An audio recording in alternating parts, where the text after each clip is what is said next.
महाराष्ट्रासाठी मोठी बातमी कोल्हापूरहून। कोल्हापुरात आज सकाळी 11 वाजता प्रशासकीय बैठक होते। महाराष्ट्र आणि कर्नाटकच्या राज्यपालांची ही महत्त्वपूर्ण बैठक होते। दोन्ही राज्यातील सीमा भागातील जिल्हाधिकारी, पोलीस अधीक्षक यावेळी उपस्थित राहणार आहेत। सीमा भागातील प्रश्नांसंदर्भात बैठकीत चर्चेची शक्यता व्यक्त करण्यात येते। सीमा भागातील प्रश्नांवर चर्चेची शक्यता आहे आणि यासाठी महाराष्ट्राचे आणि कर्नाटकचे राज्यपाल एकमेकांच्या समोर बसणार आहेत आणि मोठी चर्चा होण्याची शक्यता आहे। मुळात प्राधान्याने असणाऱ्या महत्त्वाच्या गोष्टींचा आणि या सगळ्या संदर्भात मराठी माणसावर होत असलेल्या वारंवार कानडी सरकारकडनं, कानडी पोलिसांकडनं मारहाणीचा मुद्दा उचलला जाणार आहे का, हा सगळ्यात मूलभूत प्रश्न आहे। दोन्हीकडच्या राज्यातील जनतेला संरक्षण आणि बेळगावासंदर्भात मराठीच्या हक्काची पायमल्ली होऊ नये ही प्राथमिक मागणी अर्थातच चर्चिली जाण्याची अपेक्षा व्यक्त होते। सतेज जाऊनकर आमचे प्रतिनिधी आपल्यासोबत जोडले जात आहेत। सतेज, आजचा दिवस अत्यंत मोठा आहे। मागच्या काही वर्षापासून ज्या गोष्टीबद्दल भिजत घोंगडं एवढंच बोललं जात होतं, त्यात आज पहिल्यांदाच राज्यपाल एकमेकांसमोर येत आहेत। प्रशासकीय गोष्टीपेक्षाही मराठी माणसाला संरक्षण मिळणार का, मराठी जनतेला संरक्षण मिळणार का, मराठीच्या त्याच्या हक्काची जाणीव ही कर्नाटक राज्याकडनं होणार का, लोकशाहीची मागणी आहे आणि याच्यावर आता चर्चा होणार आहे का?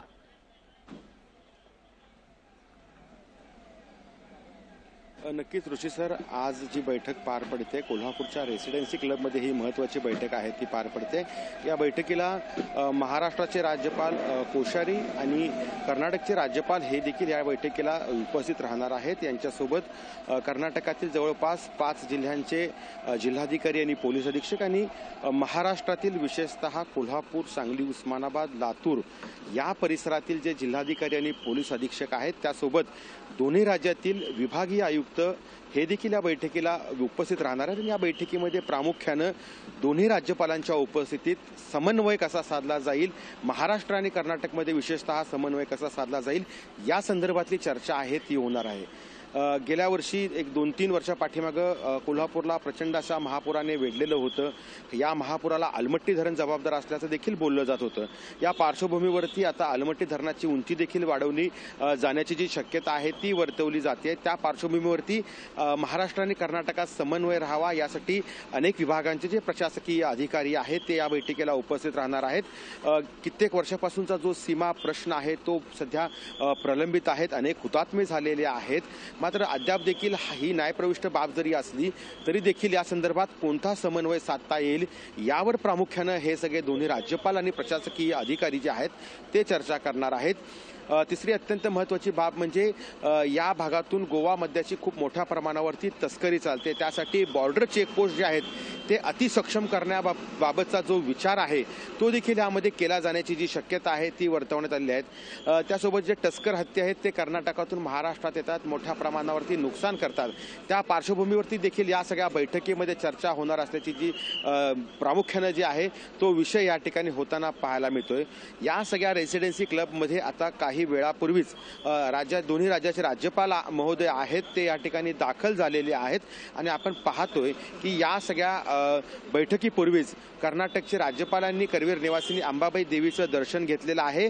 माध्यमांशी जरी त्यांनी बोलणं टाळलं असलं तरी माध्यमांच्याकडे हात जोडून त्यांनी जे आहे ते ज्यावेळेस आपण त्यांना विनंती केली की आई अंबाबाईकडे काय मागितलं असं विनंती केली त्यावेळेस त्यांनी हात नुसते जोडलेले आहेत आणि बोलणं जे आहे ते टाळलं आहे। मात्र एकूणच जर पाहिलं तर या बैठकीकडे नुसतं महाराष्ट्राचं नाही तर कर्नाटकचं देखील लक्ष लागलेलं आहे। कारण कित्येक वर्ष सीमा भागातील लोक जे आहेत, मराठी बांधव जे आहेत ते अन्याय सहन करताना आपल्याला या ठिकाणी पाहायला मिळतंय। मग तो काळा दिन असेल, हुतात्मा दिन असेल, यावेळेस मराठी भाषिकांवर खूप मोठ्या पद्धतीनं अन्याय होतो आणि या संदर्भातच आज विशेष हे दोन्ही राज्यपाल महोदय जे आहेत ते चर्चा करताना आपल्याला या ठिकाणी पाहायला मिळणार आहे। सध्या या परिसरामध्ये माध्यमांना आत येण्यासाठी जरी बंदी घातली असली तरी बाहेरून प्रत्येक गोष्टीचे अपडेट लोकशाहीच्या माध्यमातून मी आपल्यापर्यंत पोहोचवण्याचा किमान प्रेक्षकांपर्यंत पोहोचवण्याचा प्रयत्न करतोय। राज्यपाल दाखल झालेले आहेत, काही वेळातच ही बैठक जी आहे ते सुरू होणार आहे।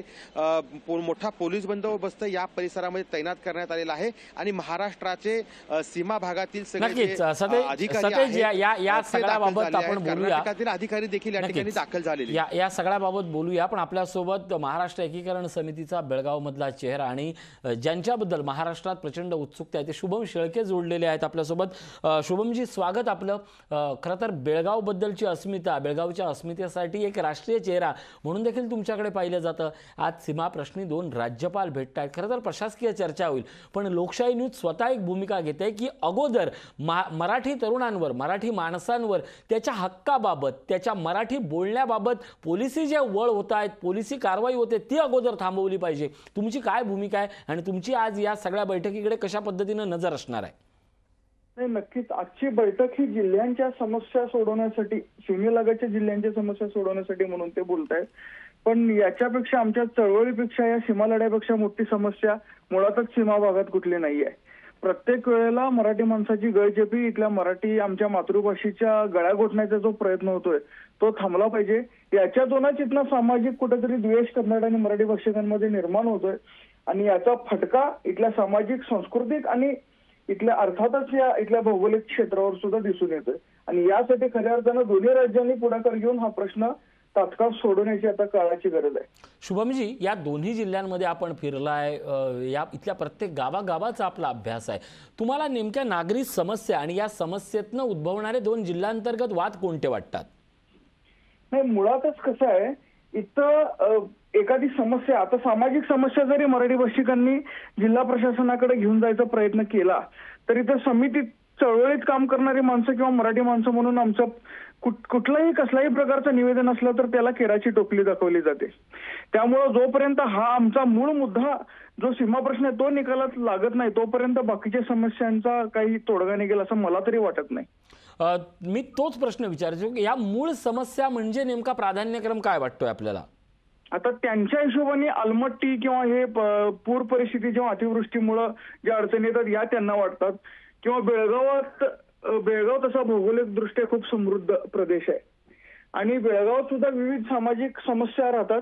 पण त्याच्यातून मराठी बहुभाषिक भाग असल्यामुळं प्रशासनाचा आणि इथल्या स्थानिक नागरिकांचा कुठेतरी समन्वय होताना दिसत नाही. आणि तो समन्वय साधायचा असेल तर ह्या प्रश्नावर तोडगा निघणं गरजेचं आहे. आणि किमान सुप्रीम कोर्टाचा निकाल येईपर्यंत तरी मराठी भाषिकांना इथं माणूस म्हणून जगण्याचा अधिकार या अगदी. शुभमजी, माझा मुद्दा हाच आहे. स्थानिक म्हणजे अलमट्टीचे प्रश्न किंवा महाराष्ट्रातनं 5 जिल्हाधिकारी, कर्नाटकातनं 4 जिल्हाधिकारी, पोलीस अधीक्षक, उपाधीक्षक सगळे येतील, पण पोलीसच जर समोर आहे तर तुर्तास मराठी बोलणं किंवा भगवा झेंडा याच्यावर एकीकडे आपण मानवाधिकाराचं बोलायचं, भगवा झेंडा म्हणून हातात घेतला आणि बेळगावच्या मराठी तरुणांवर तुम्ही कुठल्या कारणानं कारवाई करता त्याचं स्पष्टीकरण देण्यास कोणीतरी हा मुद्दा उचलण्याची गरज आहे का? नक्कीच. आता मागच्या वेळेला छत्रपती शिवाजी महाराजांचा ज्या वेळेला बेंगलोरमध्ये अपमान झाला, शिवाजी महाराज फक्त मराठी माणसांचे किंवा महाराष्ट्राचे नाहीत, त्यांच्या अपमानाविरोधात आम्ही एक आंदोलन केलं आणि मी 43 दिवस तुरुंगात होतो. मागच्या डिसेंबरची गोष्ट मी तुम्हाला सांगतोय.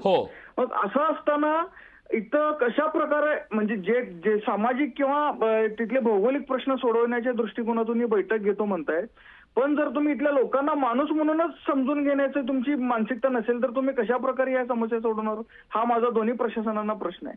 या सगळ्याच्या निमित्तानं आज बेळगावचा एक तरुण म्हणून काय प्राधान्यानं व्हावं, म्हणजे मराठीचा मुद्दा, बेळगावचा मुद्दा हे जरी आपण समजू की आज या बैठकीत त्याची चर्चा होणार नाहीये, पण ज्या सोप्या गोष्टी आहेत की त्या कर्नाटक प्रशासनानं अगोदर मराठी बेळगाव तरुणांना द्याव्या, तर अशा कोणत्या 5 गोष्टी सांगाल तुम्ही? एक तर आम्हाला आमचे भाषिक अधिकार द्यावेत. आजपर्यंत जी आमची ज्येष्ठ मंडळी आहेत त्यांचं शिक्षण सुद्धा 100% मराठीत झालेलं आहे, सीमा भागात राहून सुद्धा. त्यामुळं आता मलाच नीट कन्नड वाचता लिहिता येत नाही. त्यामुळं त्यांनी आमचे भाषिक अधिकार जे आम्हाला घटनेने दिले ते अधिकार आम्हाला पहिल्यांदा दिले पाहिजेत.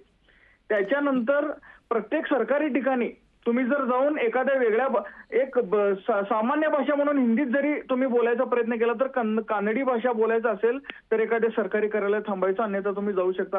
असं उद्धट वागणं त्या इथल्या स्थानिक प्रशासनाकडून केलं जात आहे.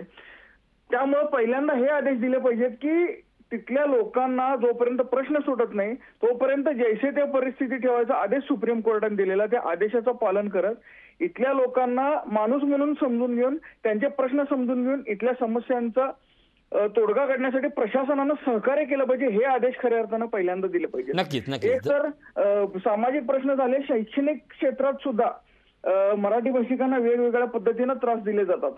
अगदीच महाविद्यालयीन किंवा उच्च आणि तंत्र शिक्षणात सुद्धा त्यांनी आता कन्नड सक्ती केलेली आहे.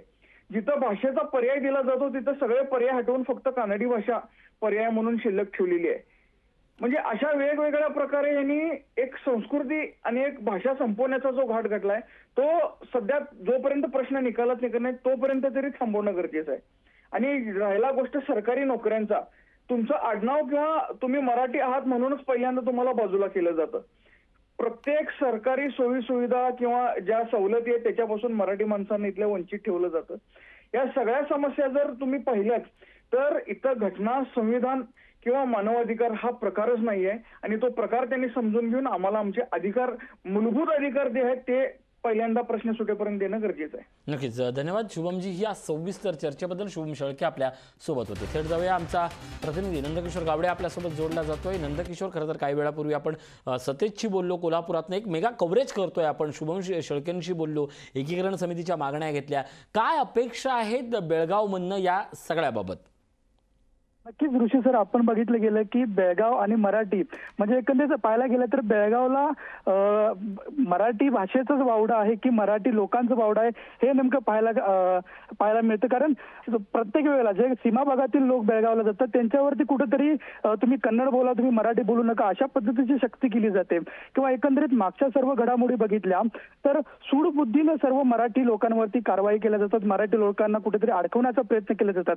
खरं तर आपण बघितलं होतं की गेली 65 वर्ष आम्हाला स्वतःच्या राज्यात जायचंय, आम्हाला महाराष्ट्रात जायचंय म्हणून इथली मराठी लोक 865 गावं, जवळपास 300 किलोमीटरचा पट्टा हा कर्नाटक सरकार बरोबर न्यायालयीन लढा देत असताना दुसऱ्या बाजूला मात्र कन्नड सक्ती, कर्नाटकातली दडपशाही आपल्याला प्रत्येक वेळी पाहायला मिळते.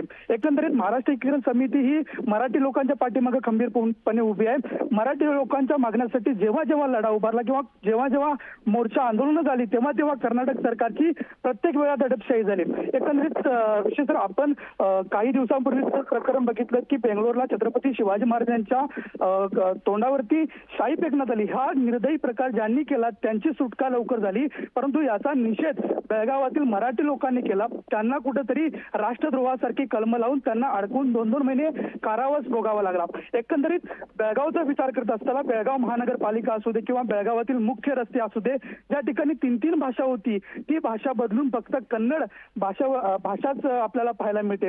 एकंदरीत या सर्व गोष्टीचा विचार करता कुठेतरी बेळगावातील मराठी माणूस आणि मराठी माणसाबरोबर बेळगावातली जी मराठी भाषा आहे ती कुठेतरी पुसण्याचा प्रयत्न वारंवार कुठेतरी कर्नाटक प्रशासन करताना आपल्याला पाहायला मिळते. आपण काही दिवसांपूर्वी बातमी चालवली होती की जे मुंबई कित्तूर कर्नाटक हा एक भाग कर्नाटकात येतो, त्याचा जो नक्कीच नंदकिशोर काही वेळासाठी थांबवतोय. थेट बैठक सुरू झाली आहे, सतेजकडे जातोय. सतेज, बैठक सुरू झाली आहे, काय अपडेट? ऋषी सर, दोन्ही राज्यांचे राज्यपाल काही वेळापूर्वीच या ठिकाणी रेसिडेन्सी क्लबमध्ये दाखल झालेले आहेत. मोठा कॅनवाय आहे तो या ठिकाणी दाखल झालेला आहे आणि बैठकीला आहे तो प्रारंभ झालेला आहे. या बैठकीसाठी जवळपास महाराष्ट्रातील 5 जिल्ह्यांचे जिल्हाधिकारी आणि पोलीस अधीक्षक आहेत ते दाखल झालेले आहेत. त्यांच्यासोबत इतर प्रशासकीय अधिकारी देखील दाखल झालेले आहेत. विशेषतः महाराष्ट्रात ही बैठक होत असल्यामुळे कर्नाटक पोलिसांचा देखील या ठिकाणी मोठा बंदोबस्त जो आहे तो राज्यपालांच्या दौऱ्यामध्ये पाहायला मिळतोय. तेही राज्यपाल या ठिकाणी दाखल झाले आणि बैठकीला सुरुवात झालेली आहे.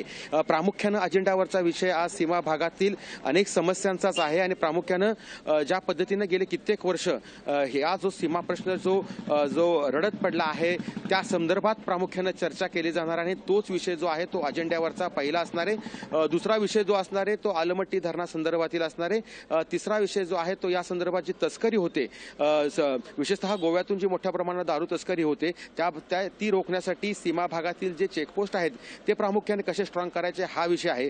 मात्र सर्वात मोठा आता अपडेट म्हणता येईल की दोन्ही राज्यपालांच्या प्रमुख उपस्थितीमध्ये महाराष्ट्र आणि कर्नाटक राज्याची समन्वयाची बैठक आहे ती सुरू झालेली आहे. पुढचे 2 ते 2.5 तास ही बैठक चालेल असं सांगण्यात येणार आहे. कारण या बैठकीसाठी सर्वच प्रशासकीय अधिकारी सध्या उपस्थित आहेत आणि आपापल्या जिल्ह्यातील सीमा भागामध्ये जे अडचणी येत आहेत, अडीअडचणी येत आहेत त्यामध्ये कुठेतरी हा एक सामंजस्य व्हावा किंवा एक तोडगा निघावा आणि समन्वय चांगल्या पद्धतीने राहावा यासाठी प्रामुख्याने प्रयत्न प्रयत्न केले जाणार आहेत आणि विशेषतः आपल्याला माहिती आहे की पंतप्रधान नरेंद्र मोदी यांच्या सूचनेनुसार जी आहे ती ही बैठक कोल्हापुरात होताना आपल्याला पार पडताना ही पाहायला मिळते।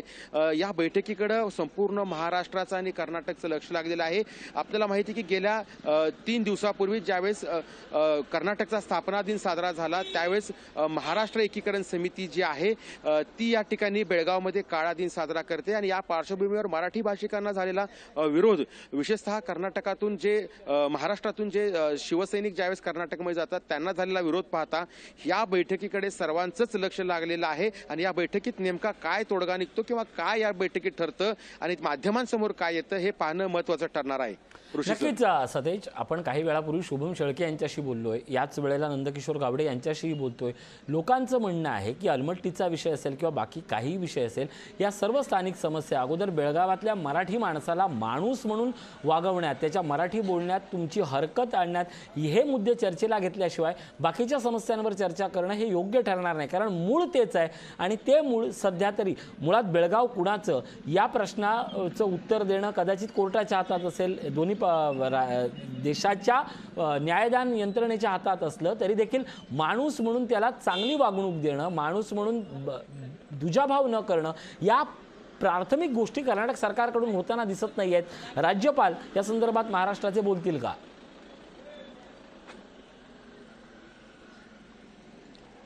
खरं तर सर अपेक्षा आहे की महाराष्ट्राच्या राज्यपालांनी या गोष्टीमध्ये खरं तर लक्ष घातलं पाहिजे, परंतु महाराष्ट्राचे राज्यपाल भगतसिंग कोश्यारी आपल्याला माहिती आहे की यापूर्वी मराठी भाषेसंदर्भात किती त्यांनी वादग्रस्त वक्तव्य केलेली आहेत। त्यामुळे आपण या बैठकीमध्ये एक सकारात्मकच निर्णय अपेक्षित धरूया की ह्या जे बेळगावमध्ये मराठी भाषिकांवरती जो अन्याय होतोय, वारंवार अन्याय होतोय, गेले कित्येक वर्ष अन्याय होतोय, या अन्यायाला जेव्हा वाचा फोडली जाते त्यावेळेस सीमा भागातील लोक रस्त्यावरती उतरतात त्यावेळेस त्यांना मराठी खरं तर भाषिक म्हणून प्रचंड जुलमी अन्याय केला जातो, त्यांना मारलं जातं, त्यांच्यावरती गुन्हे दाखल केले जातात।